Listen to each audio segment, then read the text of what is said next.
옛날 옛적 조선 후기 경상북도 상주목 금오산 자락의 한 마을에 강민준이라는 젊은이가 살고 있었습니다. 민준은 마을에서 가장 큰 부자인 강대호 대감의 외아들로 훤칠한 키에 반듯한 이목구비를 지녔으나 그 얼굴에는 늘 오만함이 서려 있었습니다. 어려서부터 비단 옷에 귀한 음식만 알고 자란 탓에 세상 물정 모르고 아랫사람들에게는 사소한 실수에도 불호령을 내리기 일쑤였습니다. 이것들아, 마당에 먼지 하나 보이지 않도록 쓰려고 했거늘 아직도 게으름을 피우느냐. 하인들은 그의 날카로운 눈빛과 목소리에 숨도 제대로 쉬지 못했습니다. 그러나 그런 민준에게도 진심으로 공경하는 단 한 사람이 있었으니 바로 그의 아버지 강대호 대감이었습니다. 강 대감은 너그럽고 현명한 인품으로 마을 사람들의 존경을 한 몸에 받는 인물이었습니다. 민준은 아버지 앞에서는 언제나 예의 바른 아들이었지만 그 효심마저도 아버지가 쌓아 올린 명성과 부를 이어받기 위한 계산된 행동처럼 보이기도 했습니다. 그러던 어느 해 가을, 평소 건강하시던 강 대감이 갑자기 시름시름 앓기 시작했습니다. 민준은 용하다는 의원을 모두 불러 모으고 귀한 약재를 구해 아버지의 병간호에 매달렸습니다. 아버님, 기운을 내십시오. 이 아들이 꼭 쾌차시켜 드릴 것입니다. 그의 눈에는 눈물이 그렁했지만 마음 한구석에는 불안감이 가득했습니다. 아버지의 병세는 날로 악화되었고 결국 차가운 바람이 불던 늦가을 어느 날 강 대감은 민준의 곁을 떠나고 말았습니다. 아버지! 아버지! 민준은 아버지의 싸늘한 주검을 붙들고 목 놓아 울었습니다. 평생 의지했던 거대한 산이 무너진 듯한 상실감과 함께 이제 자신이 이 모든 것을 책임져야 한다는 무게감이 그를 짓눌렀습니다. 상주가 된 민준은 장례 절차를 밟기 시작했습니다. 조문객들이 구름처럼 몰려와 애도를 표하는 가운데 민준은 넋 나간 사람처럼 그들을 맞이했습니다. 그때 장례식장으로 뜻밖의 인물이 들어섰습니다. 바로 민준의 외숙부 유진평이었습니다. 유진평은 조선 팔도에서 이름난 직관으로 늘 지팡이 하나와 나침반만을 들고 전국을 떠돌아다녔기에 10년 넘게 얼굴조차 보기 힘들었던 사람이었습니다. 민준아, 이게 얼마만이냐? 매형께서 이리 허망하게 가실 줄이야. 유진평은 민준의 손을 잡으며 깊은 슬픔을 표했습니다. 민준은 어릴 적 자신을 아껴주던 외숙부의 모습 그대로인 것에 놀라면서도 반가움과 슬픔이 뒤섞인 감정을 느꼈습니다. 외숙부님, 와주셔서 감사합니다. 아버님의 마지막 가시는 길, 외숙부님께서 좋은 자리를 좀 봐주셨으면 합니다. 아버님께서도 분명 기뻐하실 겁니다. 유진평은 잠시 민준을 바라보더니 낮은 목소리로 말했습니다. 좋은 혈처를 얻으려면 그에 상응하는 대가가 필요한 법이다. 내 아비의 명당을 얻고자 한다면 먼저 세상에 큰 덕을 쌓아야 한다. 진실한 마음으로 쌓은 덕만이 명당의 기운을 발동시킬 수 있느니라. 그리하지 않으면 아무리 좋은 자리라도 죽은 땅이 될 것이다. 민준은 의아했지만 조선 최고의 직관이라는 외숙부의 말을 허투루 들을 수는 없었습니다. 덕이라니 귀찮은 일이군. 하지만 아버지의 명복을 위해서라면. 장례를 마친 민준은 외숙부의 말에 따라 덕을 쌓기 위해 길을 나섰습니다. 그는 아버지가 남긴 재산 중 일부를 꺼내 돈주머니에 가득 채웠습니다. 처음에는 가난한 사람들이 모여 사는 빈민촌을 찾아갔습니다. 쯧쯧, 이리 굶주리고 병든 자들이 많다니. 자, 이 돈을 받고 못들 좀 사먹고 몸도 좀 씻거라. 그는 돈을 던져주듯 나누어주며 스스로 대견해 했습니다. 이 정도면 외숙부님이 말씀하신 덕을 충분히 쌓았겠지. 사람들은 고개를 조아리며 감사했지만 민준의 마음에는 진정한 연민보다는 시혜를 베푼다는 우월감만이 가득했습니다. 여러 마을을 돌며 그런 식으로 적선을 하던 어느 날 한적한 마을 어귀에서 구걸하는 초라한 몰골의 노인을 발견했습니다. 민준은 마지막으로 덕을 쌓을 요량으로 노인에게 다가가 엽전 한 입을 밥그릇에 던졌습니다. 나이가 들어 고생이 많구려. 젊을 때 좀 더 부지런히 살지 그랬소. 이걸로 욕이나 하시오. 거만한 말투였습니다. 그러나 노인은 엽전을 집어 민준에게 되던지며 말했습니다. 젊은이, 내 비록 구걸하는 처지이나 사람의 따뜻한 마음 한 조각이 필요한 것이지 마음 없는 동전 한 푼이 필요한 것이 아니오. 그대의 돈에는 온기가 없으니 도로 가져가시오. 민준은 어이가 없었습니다. 가난한 주제의 자존심은 나중에 후회나 하지 마시오. 그는 분개하며 자리를 떴지만 노인의 말은 이상하게도 머릿속을 떠나지 않았습니다. 그날 밤 민준은 길을 잃고 깊은 산속을 헤매게 되었습니다. 쏟아지는 비와 천둥 번개 속에서 공포에 떨던 그는 저 멀리 깜빡이는 희미한 불빛을 발견하고는 죽을 힘을 다해 그곳으로 달려갔습니다. 불빛은 외딴 초가집에서 새어나오고 있었습니다. 민준이 조심스럽게 문을 두드리자 안에서 인기척이 나더니 천천히 문이 열렸습니다. 어느 분이신지요? 달빛과 등불에 어렴풋이 비친 여인의 모습은 숨막힐 듯 아름다웠습니다. 칠흑같이 검고 긴 머리, 앵두 같은 입술, 사슴처럼 맑은 눈망울. 마치 선녀가 하강한 듯 했습니다. 여인은 민준을 안으로 안내하며 따뜻한 차를 내주었습니다.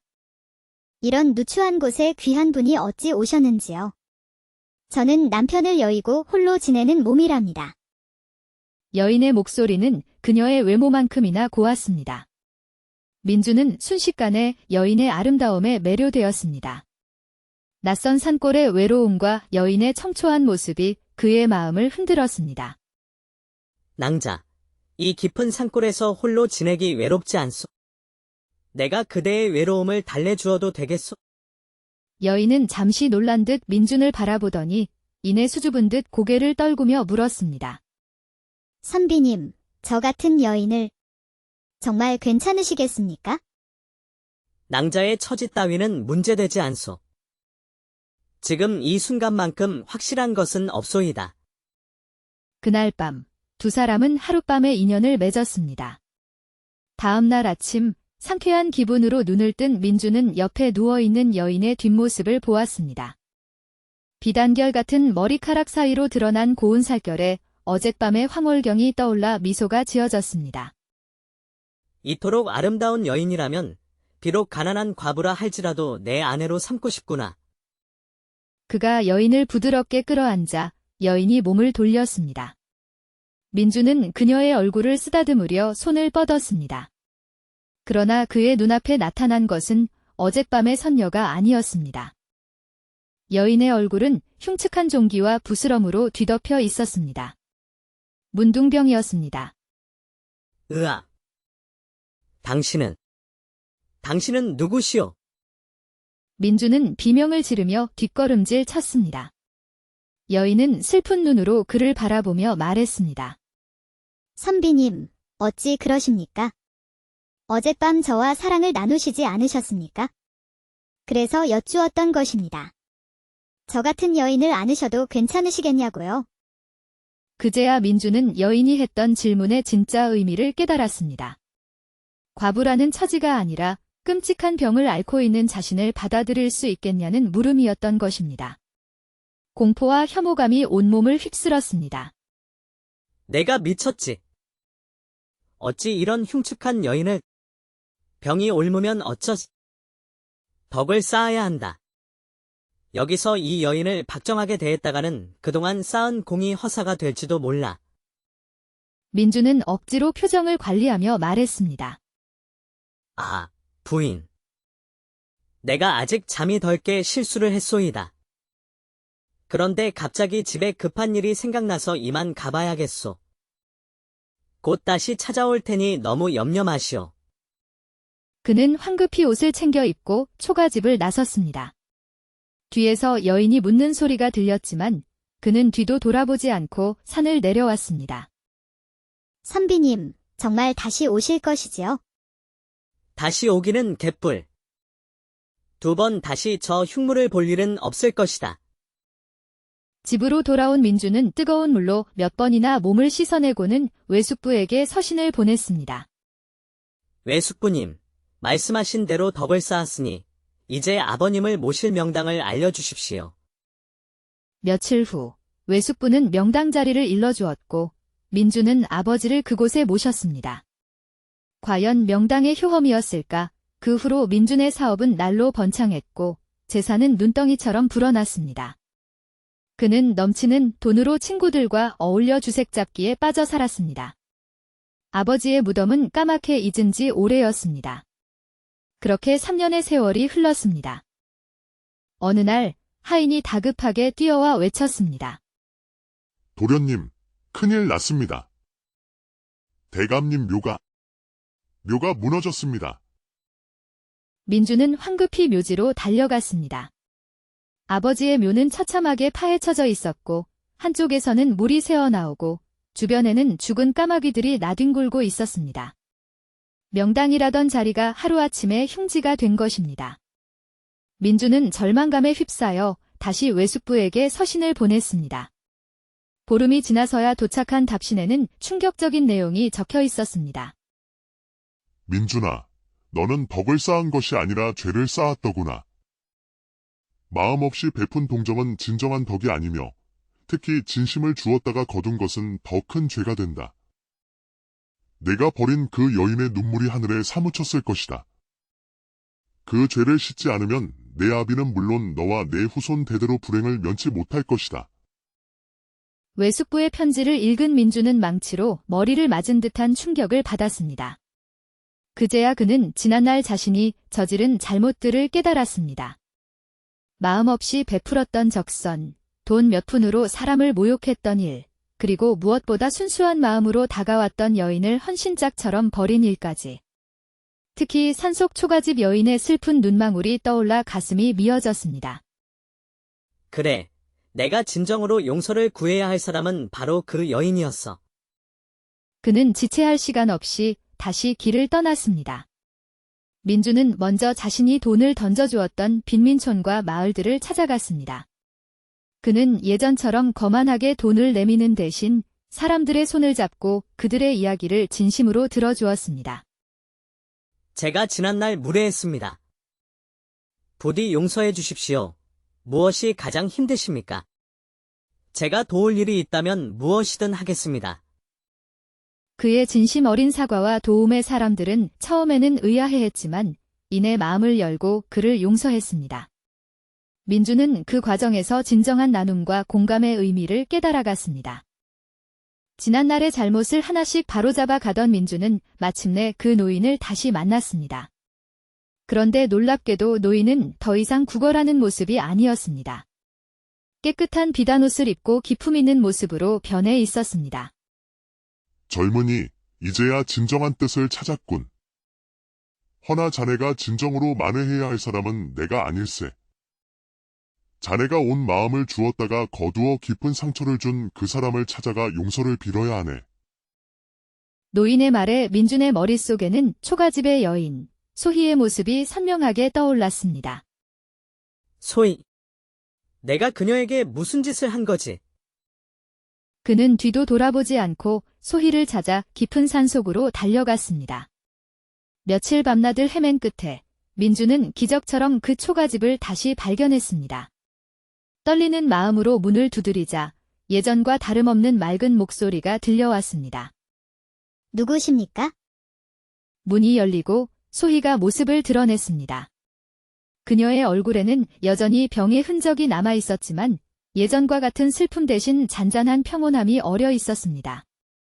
그런데 그녀의 품에는 민준을 꼭 닮은 어린아이가 안겨 있었습니다. 선비님, 정말 와주셨군요. 소희의 눈에서 눈물이 흘러내렸습니다.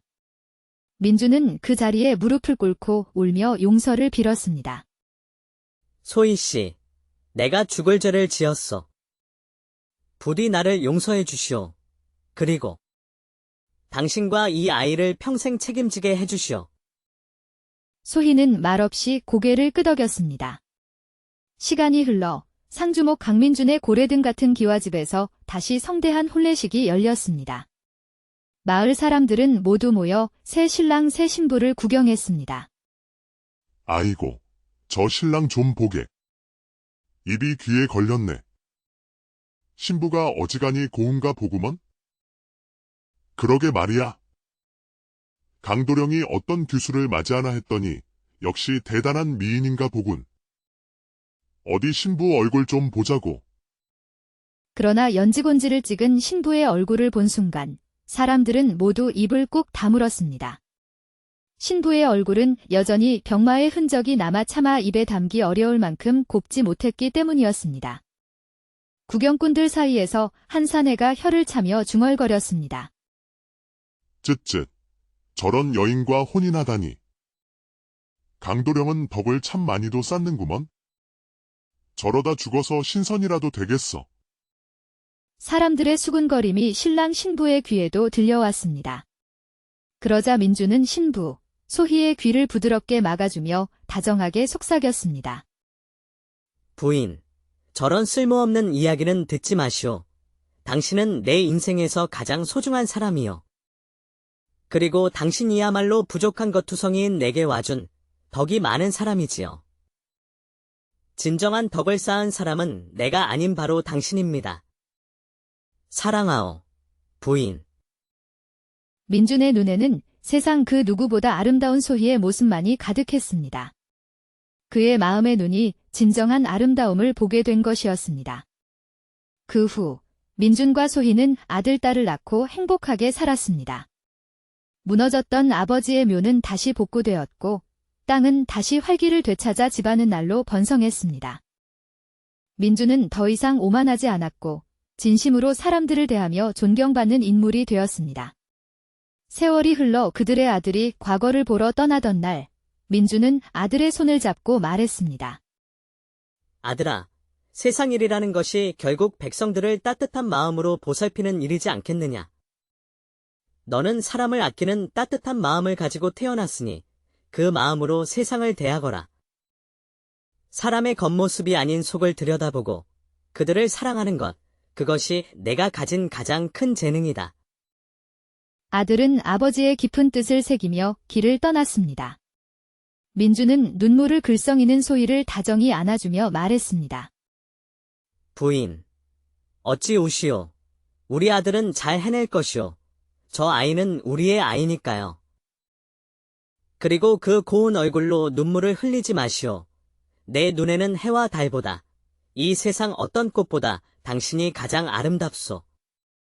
소희의 얼굴에는 여전히 흉터가 남아 있었지만 민준의 사랑 속에서 그녀의 얼굴은 세상 그 무엇보다 아름답게 빛나고 있었습니다. 그들의 집에서는 언제나 따뜻한 등불이 꺼지지 않고 새어나왔습니다. 옛날 옛적 조선 후기 경상북도 상주목 금오산 자락의 한 마을에 강민준이라는 젊은이가 살고 있었습니다. 민준은 마을에서 가장 큰 부자인 강대호 대감의 외아들로 훤칠한 키에 반듯한 이목구비를 지녔으나 그 얼굴에는 늘 오만함이 서려 있었습니다. 어려서부터 비단 옷에 귀한 음식만 알고 자란 탓에 세상 물정 모르고 아랫사람들에게는 사소한 실수에도 불호령을 내리기 일쑤였습니다. 이것들아, 마당에 먼지 하나 보이지 않도록 쓰려고 했거늘 아직도 게으름을 피우느냐. 하인들은 그의 날카로운 눈빛과 목소리에 숨도 제대로 쉬지 못했습니다. 그러나 그런 민준에게도 진심으로 공경하는 단 한 사람이 있었으니 바로 그의 아버지 강대호 대감이었습니다. 강 대감은 너그럽고 현명한 인품으로 마을 사람들의 존경을 한 몸에 받는 인물이었습니다. 민준은 아버지 앞에서는 언제나 예의 바른 아들이었지만 그 효심마저도 아버지가 쌓아 올린 명성과 부를 이어받기 위한 계산된 행동처럼 보이기도 했습니다. 그러던 어느 해 가을, 평소 건강하시던 강 대감이 갑자기 시름시름 앓기 시작했습니다. 민준은 용하다는 의원을 모두 불러 모으고 귀한 약재를 구해 아버지의 병간호에 매달렸습니다. 아버님, 기운을 내십시오. 이 아들이 꼭 쾌차시켜 드릴 것입니다. 그의 눈에는 눈물이 그렁했지만 마음 한구석에는 불안감이 가득했습니다. 아버지의 병세는 날로 악화되었고 결국 차가운 바람이 불던 늦가을 어느 날 강 대감은 민준의 곁을 떠나고 말았습니다. 아버지! 아버지! 민준은 아버지의 싸늘한 주검을 붙들고 목 놓아 울었습니다. 평생 의지했던 거대한 산이 무너진 듯한 상실감과 함께 이제 자신이 이 모든 것을 책임져야 한다는 무게감이 그를 짓눌렀습니다. 상주가 된 민주는 장례 절차를 밟기 시작했습니다. 조문객들이 구름처럼 몰려와 애도를 표하는 가운데 민주는 넋 나간 사람처럼 그들을 맞이했습니다. 그때 장례식장으로 뜻밖의 인물이 들어섰습니다. 바로 민준의 외숙부 유진평이었습니다. 유진평은 조선 팔도에서 이름난 직관으로 늘 지팡이 하나와 나침반만을 들고 전국을 떠돌아다녔기에 10년 넘게 얼굴조차 보기 힘들었던 사람이었습니다. 민준아, 이게 얼마만이냐? 매형께서 이리 허망하게 가실 줄이야. 유진평은 민준의 손을 잡으며 깊은 슬픔을 표했습니다. 민준은 어릴 적 자신을 아껴주던 외숙부의 모습 그대로인 것에 놀라면서도 반가움과 슬픔이 뒤섞인 감정을 느꼈습니다. 외숙부님, 와주셔서 감사합니다. 아버님의 마지막 가시는 길, 외숙부님께서 좋은 자리를 좀 봐주셨으면 합니다. 아버님께서도 분명 기뻐하실 겁니다. 유진평은 잠시 민준을 바라보더니 낮은 목소리로 말했습니다. 좋은 혈처를 얻으려면 그에 상응하는 대가가 필요한 법이다. 내 아비의 명당을 얻고자 한다면 먼저 세상에 큰 덕을 쌓아야 한다. 진실한 마음으로 쌓은 덕만이 명당의 기운을 발동시킬 수 있느니라. 그리하지 않으면 아무리 좋은 자리라도 죽은 땅이 될 것이다. 민준은 의아했지만 조선 최고의 직관이라는 외숙부의 말을 허투루 들을 수는 없었습니다. 덕이라니 귀찮은 일이군. 하지만 아버지의 명복을 위해서라면 장례를 마친 민준은 외숙부의 말에 따라 덕을 쌓기 위해 길을 나섰습니다. 그는 아버지가 남긴 재산 중 일부를 꺼내 돈주머니에 가득 채웠습니다. 처음에는 가난한 사람들이 모여 사는 빈민촌을 찾아갔습니다. 쯧쯧, 이리 굶주리고 병든 자들이 많다니. 자, 이 돈을 받고 못들 좀 사먹고 몸도 좀 씻거라. 그는 돈을 던져주듯 나누어주며 스스로 대견해 했습니다. 이 정도면 외숙부님이 말씀하신 덕을 충분히 쌓았겠지. 사람들은 고개를 조아리며 감사했지만 민준의 마음에는 진정한 연민보다는 시혜를 베푼다는 우월감만이 가득했습니다. 여러 마을을 돌며 그런 식으로 적선을 하던 어느 날 한적한 마을 어귀에서 구걸하는 초라한 몰골의 노인을 발견했습니다. 민준은 마지막으로 덕을 쌓을 요량으로 노인에게 다가가 엽전 한 입을 밥그릇에 던졌습니다. 나이가 들어 고생이 많구려. 젊을 때 좀 더 부지런히 살지 그랬소. 이걸로 욕이나 하시오. 거만한 말투였습니다. 그러나 노인은 엽전을 집어 민준에게 되던지며 말했습니다. 젊은이, 내 비록 구걸하는 처지이나 사람의 따뜻한 마음 한 조각이 필요한 것이지 마음 없는 동전 한 푼이 필요한 것이 아니오. 그대의 돈에는 온기가 없으니 도로 가져가시오. 민준은 어이가 없었습니다. 가난한 주제의 자존심은 나중에 후회나 하지 마시오. 그는 분개하며 자리를 떴지만 노인의 말은 이상하게도 머릿속을 떠나지 않았습니다. 그날 밤 민준은 길을 잃고 깊은 산속을 헤매게 되었습니다. 쏟아지는 비와 천둥 번개 속에서 공포에 떨던 그는 저 멀리 깜빡이는 희미한 불빛을 발견하고는 죽을 힘을 다해 그곳으로 달려갔습니다. 불빛은 외딴 초가집에서 새어나오고 있었습니다. 민준이 조심스럽게 문을 두드리자 안에서 인기척이 나더니 천천히 문이 열렸습니다. 어느 분이신지요? 달빛과 등불에 어렴풋이 비친 여인의 모습은 숨막힐 듯 아름다웠습니다. 칠흑같이 검고 긴 머리, 앵두 같은 입술, 사슴처럼 맑은 눈망울. 마치 선녀가 하강한 듯 했습니다. 여인은 민준을 안으로 안내하며 따뜻한 차를 내주었습니다. 이런 누추한 곳에 귀한 분이 어찌 오셨는지요? 저는 남편을 여의고 홀로 지내는 몸이랍니다. 여인의 목소리는 그녀의 외모만큼이나 고왔습니다. 민준은 순식간에 여인의 아름다움에 매료되었습니다. 낯선 산골의 외로움과 여인의 청초한 모습이 그의 마음을 흔들었습니다.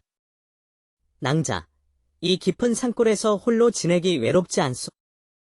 내가 그대의 외로움을 달래주어도 되겠소?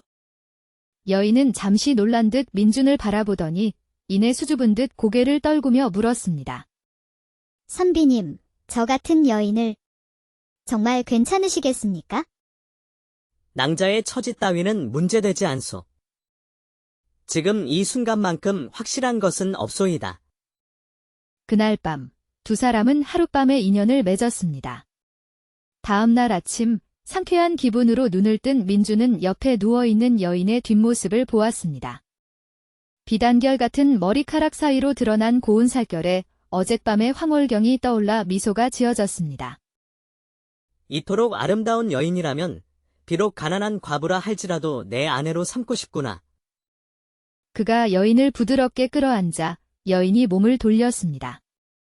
민주는 그녀의 얼굴을 쓰다듬으려 손을 뻗었습니다. 그러나 그의 눈앞에 나타난 것은 어젯밤의 선녀가 아니었습니다. 여인의 얼굴은 흉측한 종기와 부스럼으로 뒤덮여 있었습니다.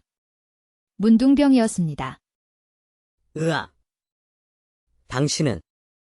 당신은 누구시오?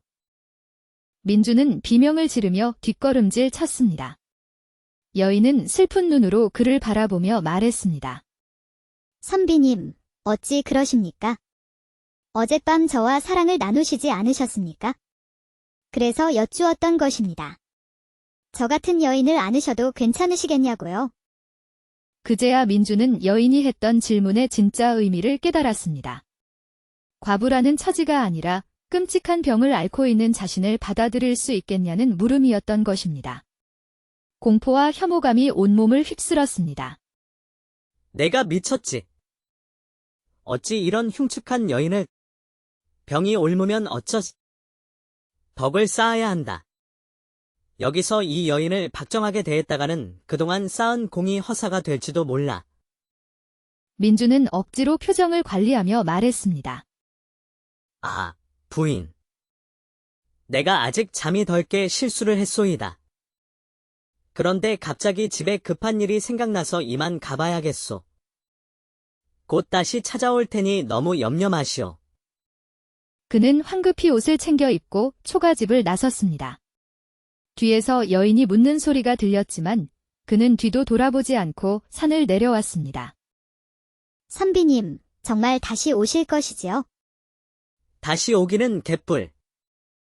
2번 다시 저 흉물을 볼 일은 없을 것이다. 집으로 돌아온 민주는 뜨거운 물로 몇 번이나 몸을 씻어내고는 외숙부에게 서신을 보냈습니다. 외숙부님, 말씀하신 대로 덕을 쌓았으니 이제 아버님을 모실 명당을 알려주십시오. 며칠 후 외숙부는 명당 자리를 일러주었고 민주는 아버지를 그곳에 모셨습니다. 과연 명당의 효험이었을까? 그 후로 민준의 사업은 날로 번창했고 재산은 눈덩이처럼 불어났습니다. 그는 넘치는 돈으로 친구들과 어울려 주색 잡기에 빠져 살았습니다. 아버지의 무덤은 까맣게 잊은 지 오래였습니다. 그렇게 3년의 세월이 흘렀습니다. 어느 날 하인이 다급하게 뛰어와 외쳤습니다. 도련님, 큰일 났습니다. 대감님 묘가 무너졌습니다. 민주는 황급히 묘지로 달려갔습니다. 아버지의 묘는 처참하게 파헤쳐져 있었고 한쪽에서는 물이 새어나오고 주변에는 죽은 까마귀들이 나뒹굴고 있었습니다. 명당이라던 자리가 하루아침에 흉지가 된 것입니다. 민주는 절망감에 휩싸여 다시 외숙부에게 서신을 보냈습니다. 보름이 지나서야 도착한 답신에는 충격적인 내용이 적혀 있었습니다. 민준아, 너는 덕을 쌓은 것이 아니라 죄를 쌓았더구나. 마음 없이 베푼 동정은 진정한 덕이 아니며 특히 진심을 주었다가 거둔 것은 더 큰 죄가 된다. 내가 버린 그 여인의 눈물이 하늘에 사무쳤을 것이다. 그 죄를 씻지 않으면 내 아비는 물론 너와 내 후손 대대로 불행을 면치 못할 것이다. 외숙부의 편지를 읽은 민주는 망치로 머리를 맞은 듯한 충격을 받았습니다. 그제야 그는 지난날 자신이 저지른 잘못들을 깨달았습니다.